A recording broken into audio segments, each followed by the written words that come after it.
What if everything you've been taught about ancient history is wrong? What if the greatest archaeological cover-up in human history has been hiding in plain sight for over 4,000 years? What if ancient Chinese records contain irrefutable proof that Noah's flood was real? It's global and remembered by every civilization on Earth. Today, we're about to uncover the most incredible historical revelation ever discovered.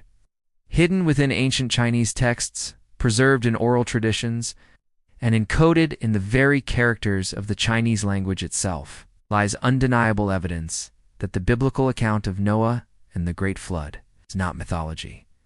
It's documented historical fact. Prepare yourself for a journey that will completely revolutionize your understanding of ancient history, biblical truth, and the hidden connections between all human civilizations, because what you're about to learn proves that every ancient culture on Earth descended from the same 8 people who survived the same global catastrophe. But before we dive into this earth-shattering evidence, smash that like button if you're ready to have your worldview completely transformed. Subscribe and ring that notification bell, because this discovery will change how you understand both ancient history and biblical truth forever. Are you ready to discover the forbidden evidence that proves Noah's Ark was real? Because once you see this incredible connection between China and the Bible, you'll never doubt the historical accuracy of Scripture again. Chapter 1. The 3 sovereigns expose Chinese school children across China.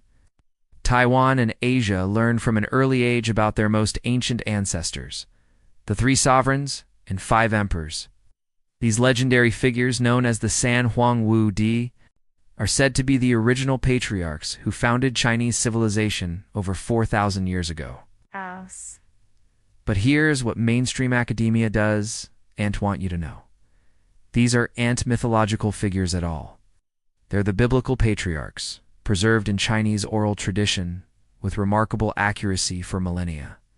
The 3 sovereigns are consistently identified as Fuxi, Nüwa, and Shennong. Add the 5 emperors, and you get 8 primordial figures who supposedly used their divine powers to improve life for their people, lived 2 incredible ages, and ruled during a period of great peace. 8 figures? Does that number sound familiar? It should, because Noah's Ark carried exactly 8 people. Noah, his wife, his 3 sons, Shem, Ham, and Japheth, and their 3 wives. But this isn't just a numerical coincidence. This pattern of 8 flood survivors appears in ancient traditions across the entire globe. In India, Manu and his 7 rishis.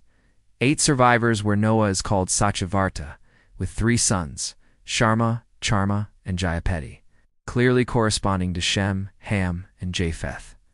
In Egypt, we have the Ogdoad, 8 primordial deities representing the pre-creation state, clearly referencing the 8 Ark survivors.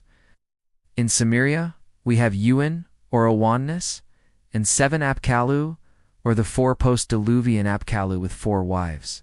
Again, 8 people. The global consistency of this tradition is staggering. Every ancient civilization on Earth preserved the memory of exactly 8 flood survivors, because that's exactly how many people there were. But the Chinese records go far beyond just numbers. They preserve actual names, genealogies, and historical details that match the biblical account with shocking precision. Chapter 2. Fuxi revealed. The Chinese Noah. The Chinese character analysis of the name Fuxi reveals something absolutely extraordinary. When we break down these characters according to their original meanings, we get Fu, meaning prostrate or lying down, and Shi meaning sacrifice. Put together, Fuxi literally means prostrated before a sacrifice, or one who offers sacrifice while bowing down. This is exactly what the Bible records Noah doing immediately after the ark came to rest on Mount Ararat. Genesis 8:20 states, "Then Noah built an altar to the Lord, and taking some of all the clean animals and clean birds, he sacrificed burnt offerings on it." The Chinese preserved not just the memory of Noah, but the specific detail of his first act after surviving the flood, offering a grateful sacrifice to God while prostrated in worship. But there's more. Ancient Chinese records describe Fuxi as the survivor of a great flood who, along with his companion, retreated to Mount Kunlun where they prayed to the Emperor of Heaven for guidance. The divine being approved their union, and they began to repopulate the earth. Sound familiar? This is the exact biblical account, preserved in Chinese tradition for over 4,000 years. The records go on to describe how Fuxi and his companion used clay to create human figures and, with the divine power entrusted to them, gave life to these figures to accelerate the repopulation process. This parallels the biblical account of humanity's rapid expansion after the flood. Chinese historical sources place Fuxi's reign around 2900 BC, remarkably close to the biblical timeline for the flood, which most scholars place around 2500 BC. But perhaps most significant is what happened after Fuxi survived the flood. According to Chinese legend, he repaired the broken sky using 7 colored stones, which can be directly compared to God's covenant with humanity, never to destroy the earth with water again. Placing the rainbow in the sky as a sign, the Chinese character for Fuxi's name was unchosen for its meaning. It was chosen for its sound. To preserve the original pronunciation of Noah's name in ancient Chinese phonetics. Chapter 3. Nüwa's True Identity. The story of Nüwa represents one of the most fascinating examples of how historical truth became distorted over millennia. Originally, Nüwa was recorded as a male patriarch who, along with Fuxi, survived the Great Flood. But over thousands of years of oral transmission, this figure was gradually transformed into a female deity. Here's the smoking gun. The earliest Chinese historical records, written by the first 4 Chinese historians, all refer to Nüwa as male. It was only later, after the 4th historian Sima Qian, that Nüwa was suddenly reinterpreted as female. Why did this happen? The answer lies in the Chinese characters themselves. The characters chosen to represent the sound Nüwa in Chinese can be used to denote either gender, but they were originally selected purely for their phonetic value, not their meaning. When later historians saw characters that could indicate feminine gender, they assumed Nüwa must have been female, and gradually rewrote the historical accounts accordingly. Over time, these stories evolved into even more fantastical myths, with Nüwa and Fuxi depicted as half-dragons with intertwined serpentine tails. Yet the original truth is clear. Nüwa was one of the male survivors of the Great Flood, most likely representing one of Noah's sons or close family members. Ancient Chinese legends specifically call Nüwa the repairer of the sky wall, describing how the collapse of heaven's wall destroyed the world with its waters. This is clearly a reference to the biblical account of the windows of heaven being opened during the flood. The legends describe a battle between powerful gods, where the water god Gong, seeing he was losing, struck his head against Mount Buzhou, which was considered a pillar supporting the sky. When this pillar collapsed, it caused the sky to tilt northwest and the earth to shift southeast, causing great floods and suffering to humanity. Nüwa then cut off the legs of a giant turtle and used them to replace the fallen pillar, sealing the broken sky with stones of 7 different colors. However, the sky could not be completely corrected and remained tilted. This legend explains why the sun, moon, and stars move toward the northwest, and why China's rivers flow southeast toward the Pacific Ocean. It's a preserved memory of the massive geological changes that accompanied the global flood. Chapter 4. The Miao People. Perfect biblical genealogy. Perhaps the most stunning evidence for the Chinese biblical connection comes from the Miao people of southern China. This ancient tribe, originally from the south of China but later expelled by the Han Chinese, possesses oral traditions so accurate they read like a perfect copy of the book of Genesis. Here's what makes this absolutely incredible. When Western missionaries first encountered the Miao people in the early 20th century, they discovered that these people already possessed detailed knowledge of creation, the flood, and even the Tower of Babel, all preserved in oral tradition for thousands of years. With no previous contact with Western Christianity, the Miao tribal records state that they are descendants of Japheth, one of Noah's 3 sons, making them of Indo-European ancestry. How could an isolated Chinese tribe know this unless it was historically accurate? Listen to this comparison and prepare to be amazed. According to the Miao, all humans descend from the first man whose name, translated into English, means dirt or earth, identical to the meaning of Adam in Hebrew. One of Adam's sons is called Seth in both Miao and Hebrew records. The descendants include Methuselah, Lamech, and Noah in Genesis. In Miao records, they're named Luzu, Gelo, Lama, and Nüwa, phonetically identical when accounting for linguistic drift over 4,000 years. The Miao records state that Nüwa Noah was married to a woman called Gabanu, and that he survived the Great Flood with his 3 sons called Lohan, Loshen, and Jahu. Compare this to the biblical Shem, Ham, and Japheth. The correspondence is unmistakable, given the grandsons match. According to Genesis, Ham begot Cush and Mizraim, Shem begot Elam and Ashur, while Japheth begot Gomer. According to Miao records, Lohan had Cusa and Meseh. Loshan had Elan and Ashur, while Jahu had Gomer. The Miao tribe specifically claims descent from Gomer in the biblical account. This level of detail preservation over 4,000 years of oral tradition is simply impossible unless these were real historical figures and real historical events. The Miao people are living proof that the biblical account of Noah and the flood is historically accurate. Chapter 5. Global flood evidence, the Chinese, and Miao. Accounts are just 2 examples of what researchers have discovered to be a truly global phenomenon. Over 700 distinct flood legends have been documented across every continent, every culture, and every isolated tribe on Earth. This isn't coincidence. This is historical memory. The consistency of these accounts is staggering. The Hawaiians call their flood survivor Nüwa. The Sudanese call him No. The Lithuanians call him Noahs. The Chinese call him Nüwa. The biblical Hebrews call him Noah. These aren't related languages. Yet they all preserve the same name with remarkable consistency. But it goes beyond just names. The details match across cultures that supposedly never had contact. A righteous man warned of coming judgment. A great vessel built to specific divine instructions, animals saved in pairs or sevens. The vessel landing on a mountain, a bird sent out to test for dry land. A rainbow or colored sign marking God's covenant rapid repopulation of the earth. The Sumerian epic of Gilgamesh describes Utnapishtim, the Sumerian name for Noah, as the only human to achieve immortality. Gilgamesh travels to Mount Mashu, described as the great mountain that guards the rising and setting sun, with peaks as high as the wall of heaven and roots reaching to the underworld. This describes exactly where Noah's Ark came to rest, near what we now call the Wall of Heaven. The massive limestone cliffs still visible about 300 meters from where the great vessel first touched ground. The global distribution of pyramid cultures provides additional evidence of ancient worldwide contact. From China to Egypt to Peru to Mexico, identical pyramid building techniques appear simultaneously across the globe, suggesting these cultures shared common origins and maintained contact across vast ocean distances. Archaeological evidence supports this. Ancient anchors of Japanese Jomon origin have been found in Ecuador.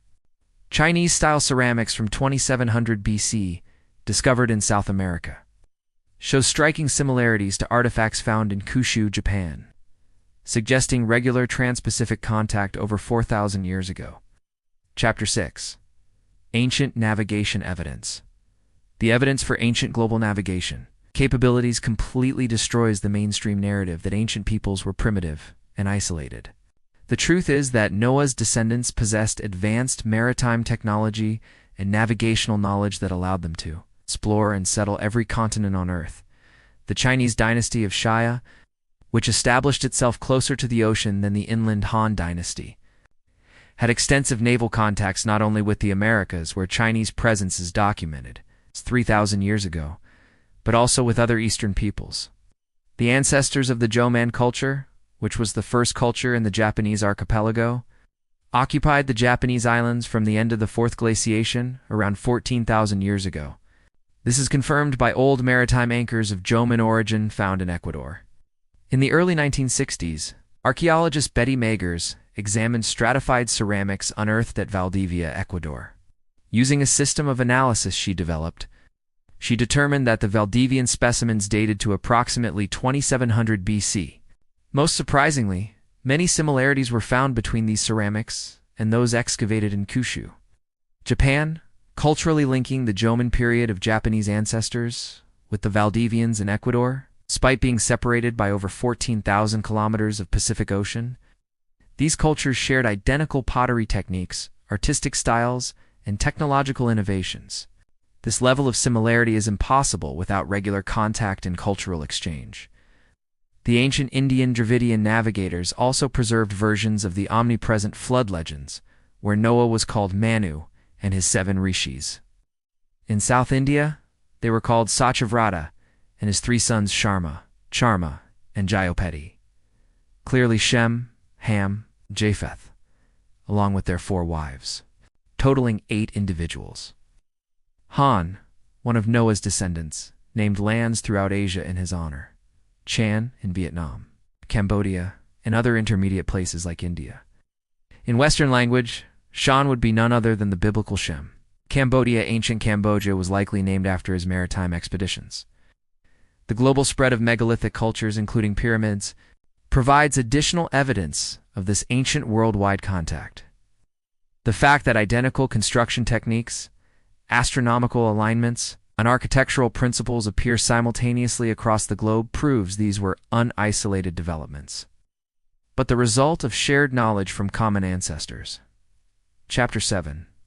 Archaeological bombshells. The archaeological evidence supporting the Chinese biblical connection is overwhelming. It has been systematically ignored or suppressed by mainstream academia because it doesn't fit their evolutionary timeline. Let's examine the hard evidence. First, the timeline correlation. Chinese historical records place their earliest patriarchs around 2900 to 2400 BC, which corresponds exactly to the biblical timeline for the flood and its immediate aftermath. This isn't coincidence, it's historical accuracy. Second, the technological evidence. Ancient Chinese texts describe their early patriarchs possessing advanced knowledge of agriculture, medicine, astronomy, and engineering that shouldn't have existed according to evolutionary models of human development. But it makes perfect sense if these were the immediate descendants of pre-flood civilization, preserving advanced knowledge from before the global catastrophe. Shennong, the divine farmer, is credited with inventing the plow, developing Chinese medicine by testing hundreds of herbs on himself, and discovering tea as an antidote to poison, allowing him to observe the effects of the medicines he tested. This advanced understanding of agriculture and medicine perfectly fits the biblical account of early post-flood civilization. Third, the linguistic evidence. The Chinese language itself preserves flood memories in its earliest characters. The characters chosen to represent biblical names weren't selected for meaning, but for sound, preserving the original pronunciation of Hebrew names in ancient Chinese phonetics. Fourth, the global connection evidence. Archaeological discoveries continue to reveal extensive ancient contact between Asia and the Americas. Chinese jade artifacts have been found in Mesoamerican sites. Asian genetic markers appear in ancient American populations. Shared astronomical knowledge and calendar systems appear across cultures that supposedly never had contact. The famous Olmec heads with clearly African features found in Mexico, combined with pyramid cultures spanning from China to Egypt to Peru, prove that ancient peoples had global navigation capabilities and maintained regular contact across vast ocean distances. Fifth, the geological evidence. Chinese legends describe massive geological changes accompanying the flood, the sky tilting northwest, the earth shifting southeast, the establishment of river flows and seasonal patterns. This matches geological evidence of rapid climate change, axis shifts, and the beginning of the Ice Age following a global catastrophe. The presence of massive underground water reservoirs, recently discovered to contain more water than all surface oceans combined, supports biblical descriptions of the fountains of the great deep being broken up during the flood.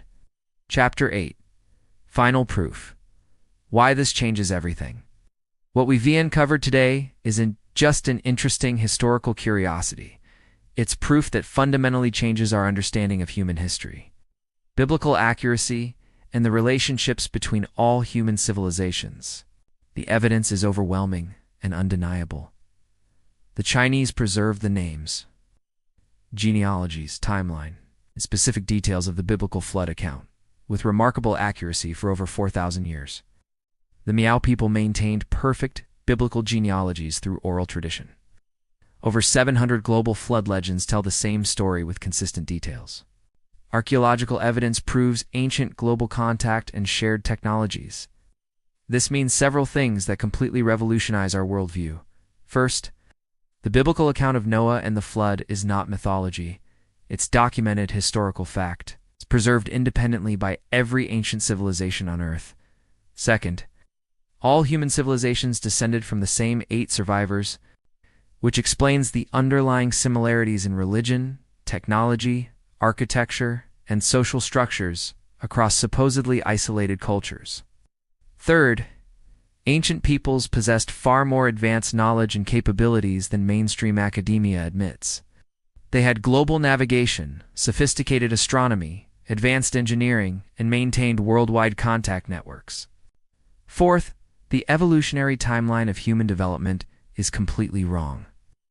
The evidence shows rapid post-flood expansion of advanced civilizations, not gradual development from primitive origins.